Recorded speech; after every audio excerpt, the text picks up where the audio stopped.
Now, we all know that this has been a horrible week for America, her allies, and freedom lovers everywhere. And it's also been a terrible week for Joe Biden, about whom even Democrats are now starting to say out loud what we have been saying on this program for more than a year. What has happened in Afghanistan represents the worst humiliation the U.S. has suffered since the fall of Saigon or the Iran hostage crisis. But what is more disturbing is how Joe Biden reacted to this debacle, a debacle entirely of his own making. Bushwhacking, hornswoggling, Kroger is going to roll away, biscuit cutter.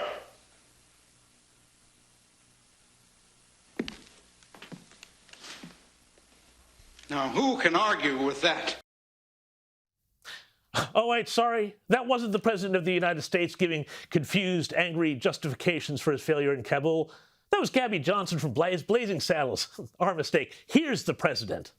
We've all seen the pictures. We've seen those hundreds of people packed into a C-17. We've seen Afghans falling. That was 4 days ago, 5 days ago. What did you think when you first saw those pictures? What I thought was we have to gain control of this. 4 or 5 days ago? Actually, sorry, Mr. President, that occurred just 2 days before the president tried to justify himself to American ABC's George Stephanopoulos. But that's what you get when your commander-in-chief keeps track of the days by what color ice cream they serve him after dinner. Here's a bit more from the interview. You tell me if you can understand what he's saying.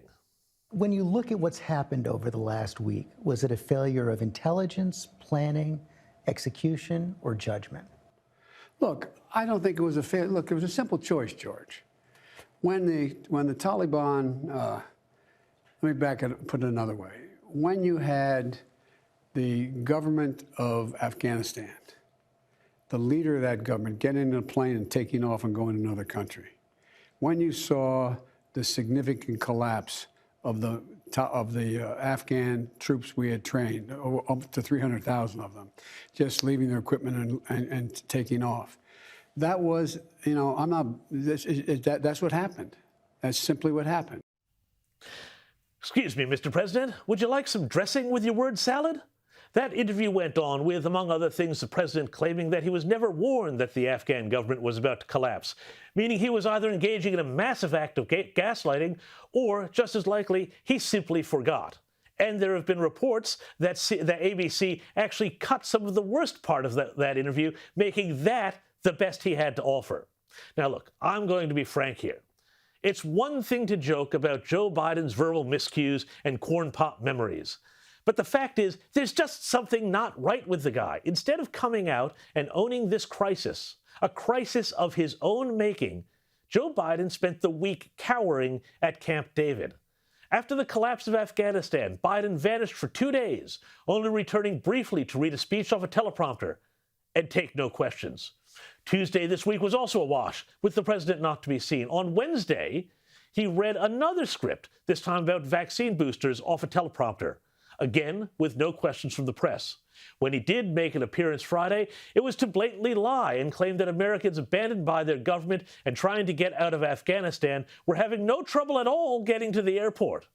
Does he really think it's just a matter of accepting the surge charge on a Kabul Uber to get out of there? Look, you get the idea.